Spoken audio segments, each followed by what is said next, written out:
প্রকৃতি যে আমাদের উপহারগুলো দিয়েছে সেগুলো কিন্তু অনন্য, তার মধ্যেও মানুষের সৃষ্টি রয়েছে ব্যাপক, আর মানুষের সৃষ্টিগুলোও কিন্তু ব্যাপক পরিমাণে দৃষ্টিনন্দিত।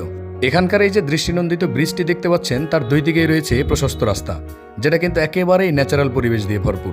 প্রত্যেকটা এলাকাতেই কিন্তু এরকম সুন্দর কিছু জায়গা থাকে যেখানে সবাই মিলে বিকেলবেলার একেবারে স্নিগ্ধ বাতাসটা উপভোগ করা যায়।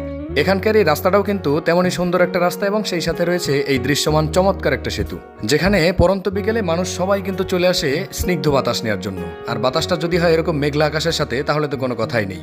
ব্রিজের পাদদেশ থেকেই প্রবাহিত রয়েছে ছোট্ট একটা নদী, যেই নদীটা বিলাসপুর হয়ে একেবারে মিলিত হয়েছে মিনি কক্সবাজারে। এই ব্রিজের অনন্য সৌন্দর্য হচ্ছে এখানে যদি আসেন আপনারা এরকম পরন্ত বিকেলে, তাহলে সূর্যাস্ত দেখতে পারবেন, আর সেই সাথে উপভোগ করতে পারবেন চমৎকার একটা সময়। আমি যখন গিয়েছি তখন সময়টা ছিল পরন্ত বিকেল, সেই সাথে আরো একটা প্লাস পয়েন্ট অ্যাড হয়েছে, সেটা হচ্ছে আকাশ ভর্তি মেঘ। চমৎকার এরকম দৃশ্য দেখতে চতুর্দিকে ছুটে বেড়াই আমি আমার এই ছোট্ট হেলিকপ্টারে, যেটা আমাকে ব্যাপক পরিমাণে হেল্প করে। চলমান প্রেক্ষাপটে দুই চাক্কার বিমানে করে সবাই চলাফেরা করে, চতুর্দিকে এত এত দুই চাক্কার বিমানের মধ্যেও আমার রয়েছে ছোট্ট একটা দুই চাক্কার হেলিকপ্টার, যেটা নিয়েও কিন্তু আমি বেশ পরিমাণে স্যাটিসফাই, কারণ এটা দিয়ে আমি আমার চতুর্দিকটা খুব সুন্দরভাবে আসলে এক্সপ্লোর করতে পারি।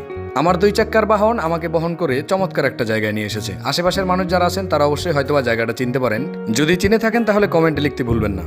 চমৎকার জায়গা, এরকম ব্রিজে মাঝে মধ্যে ঘুরতে আসা দরকার। এরকম ব্রিজের মধ্যে থাকে চমৎকার প্রাণবন্ত বাতাস, যেই বাতাস গায়ে একটু মাখলে মনে হবে যে লম্বা একটা সময়ের জন্য অক্সিজেন পেয়ে গেছি। আর এটাতে যে একটা স্যাটিসফাই পাওয়া যায়, সেটাই আসলে মূলত প্রাপ্তি এবং তৃপ্তি।